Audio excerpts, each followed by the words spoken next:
We've got details of these and many more coming up in the next 20 minutes if you spend your time with me. Well, let's begin from here. 7 fishermen are reportedly missing at Azijana in Adan. The Adan East District NADMO coordinator, Ebenezer Tekisenate, who confirmed the incident, indicated that 2 fishing canoes carrying a total of 19 fishermen capsized at the estuary whilst trying to enter into the Volta River. He indicated that all 12 fishermen in one of the boats were rescued, but the 7 other fishermen in the second canoe are still missing. He noted that NADMO, together with the Ghana Navy, have embarked on a search and rescue mission.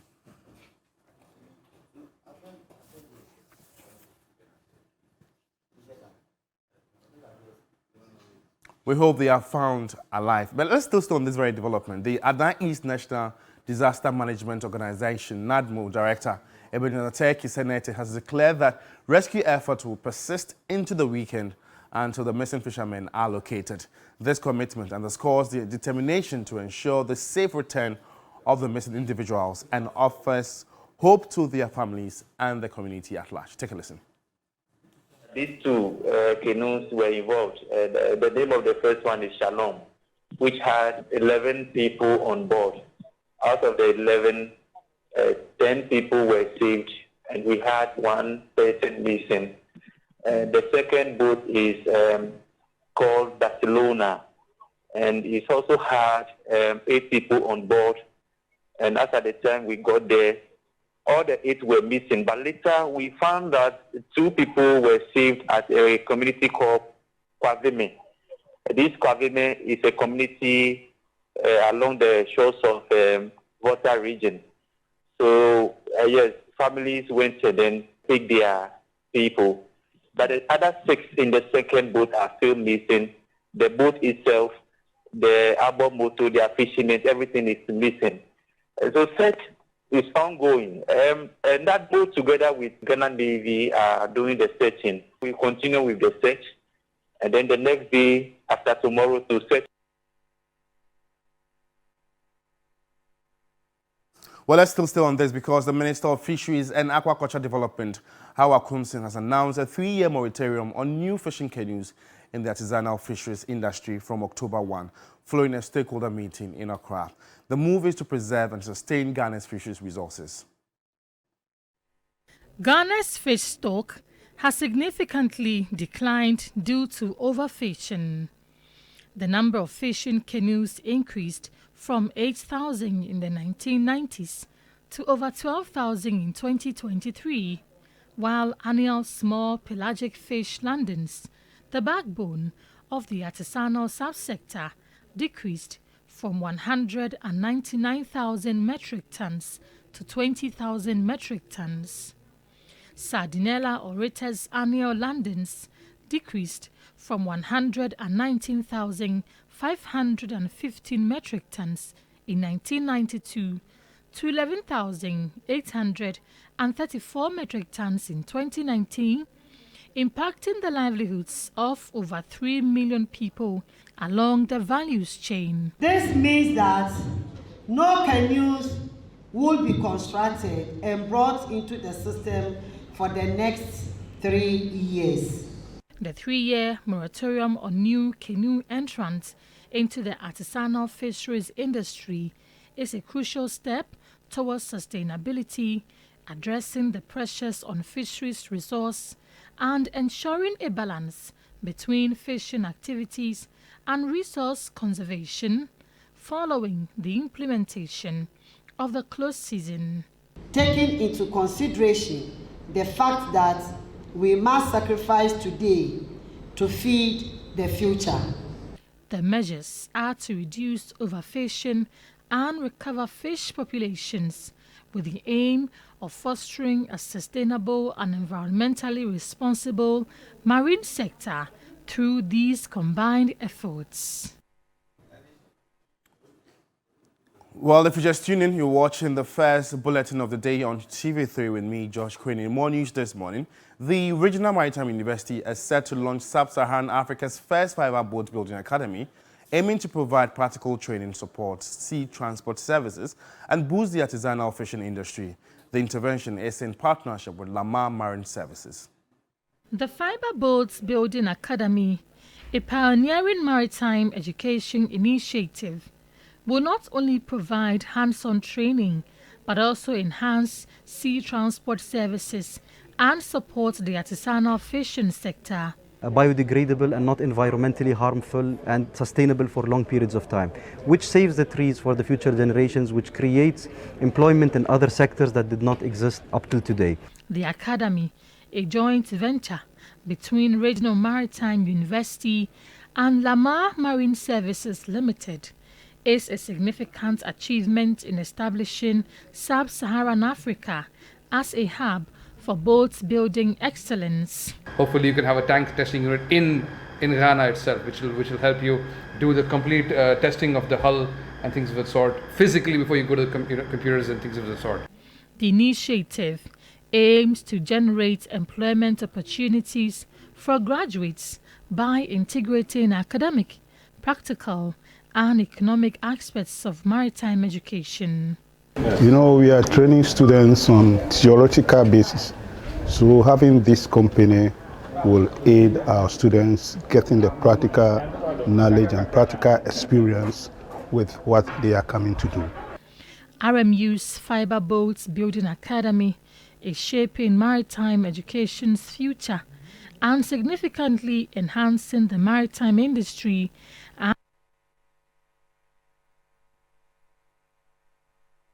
And our lawyers for a private citizen who sued the Electoral Commission have accused the Commission of evading service of a contempt application. Despite multiple attempts to serve the writ, the Commission has initiated limited voter registration despite several injunction applications aimed at halting the very process.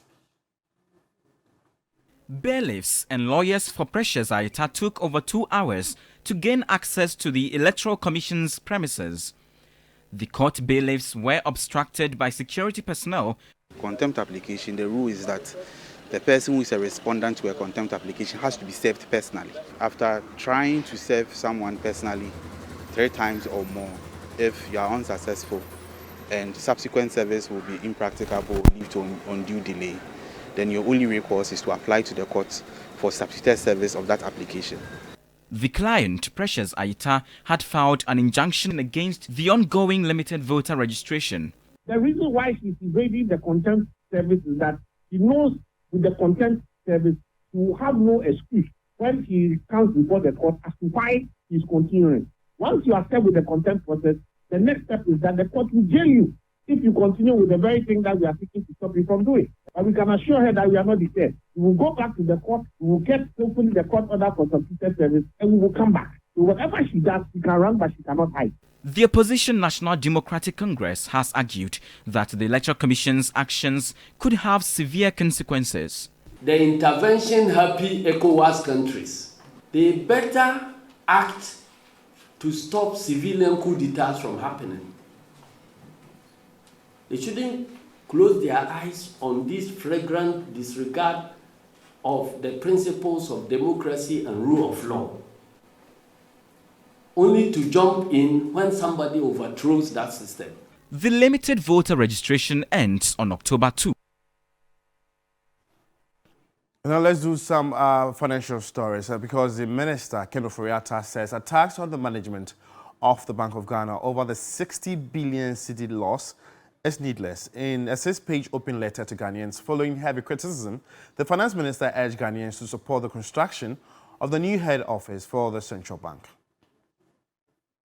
Pressure on the central bank governor, Dr. Ernest Addison, and the management of the Bank of Ghana has simmered down after the NDC minority postponed their planned demonstration against the Bank of Ghana over the 55 billion cedis loss posted in its 2022 report, and also the ongoing construction of a new headquarters for the country's central bank. Well, amidst all the criticism of the central bank and its management, the Finance Minister, Ken Ofori-Atta, in a 6-page open letter to the Ghanaian populace, has described as needless the attacks on the Bank of Ghana management. According to the Finance Minister, Under the leadership of Dr. Ernest Addison, assets of the central bank has grown from some 53 billion cedis to up to 126 billion cedis. Revenue from 32 to 96.7 billion cedis,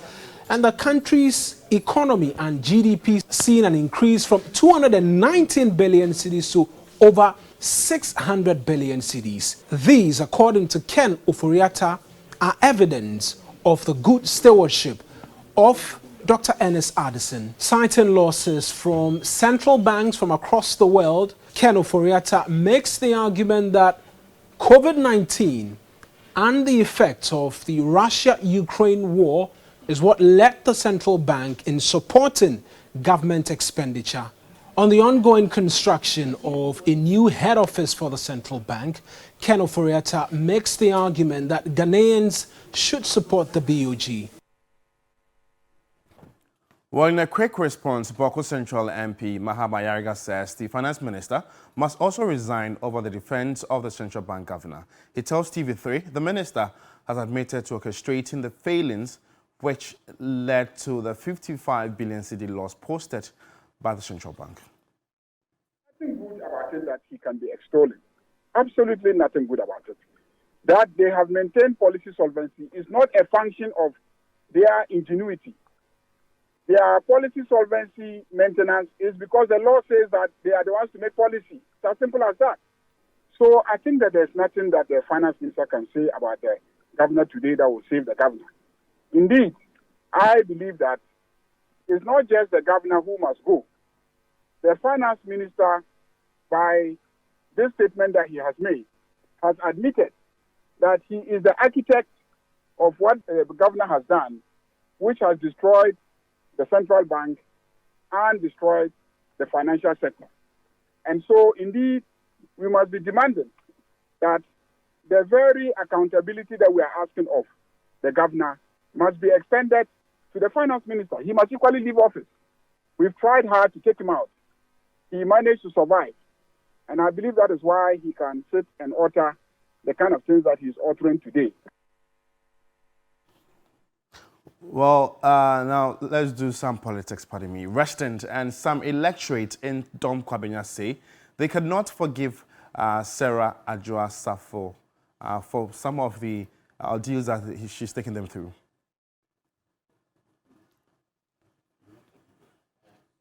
Adwoa Sarfo's prolonged absence from Parliament in 2022 sparked nationwide debate. She was referred to the Privileges Committee by Speaker Alban Gbagwin due to her 15-day absence. The former gender minister has apologized to the party for causing controversies during her extended absence from parliamentary duties and expressed regret in a Facebook video.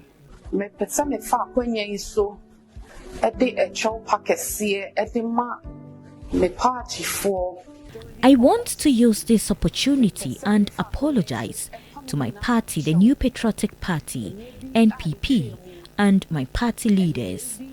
I want to apologize for the behavior I exhibited sometime in the past. What I did was not intentional. She explained that the emotions she expressed were fueled.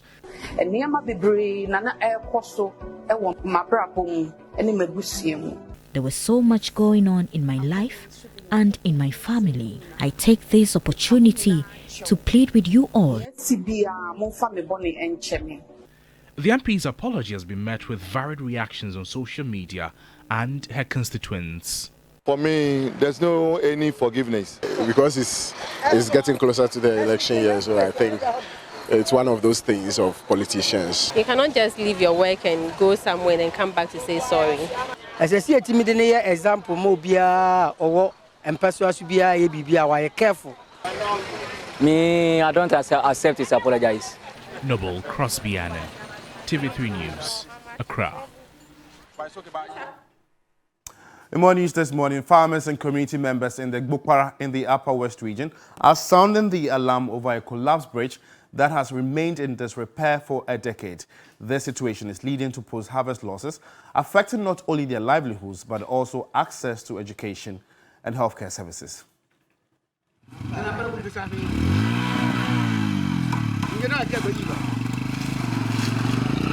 The bridge was once a lifeline for the community. The bridge collapsed after a heavy rainstorm more than 10 years ago. The collapse has impacted the socio-economic activities of residents of the area. Residents are unable to cross from one area to another when it rains. The dilapidated state of the bridge now poses a danger to residents. The bridge was a vital access point for farmers to transport their harvest to market centers and warehouses. The CEO of Gukpara Farms, Jonathan Bozen, recounted how a truckload of yams being carted to the market got stuck in the middle of the valley.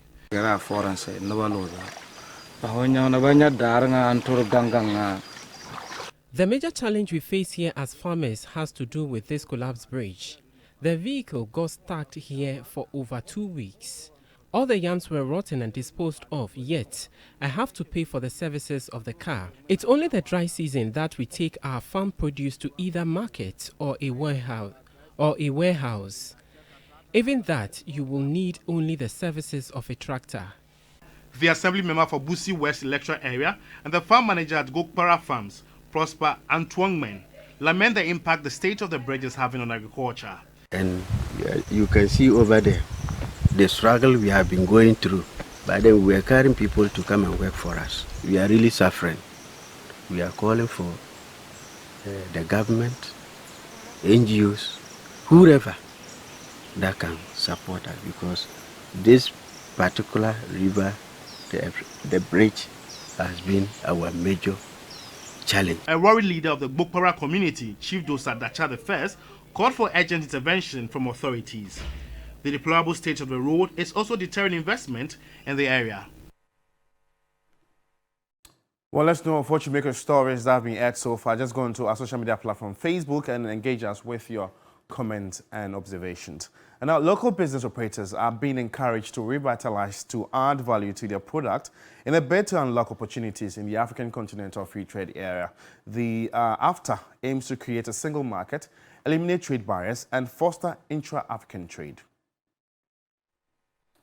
54 African countries have signed on to the African Continental Free Trade Area, with 47 countries ratifying the protocols and actively working towards implementing the agreement. Stakeholders in the Upper West region have been discussing the National AFTA Policy Framework and Action Plan. A senior advisor responsible for monitoring and evaluation at the National AFTA Coordination Office, Alhaji Yakubu Yusuf, urged Ghanaian businesses to capitalize on the opportunities presented by AFTA. We should be able to generate the products that qualifies you to trade in AFTA. Those who are producing shea butter, those who are producing honey, those who are producing granite paste, those who are producing the smokes.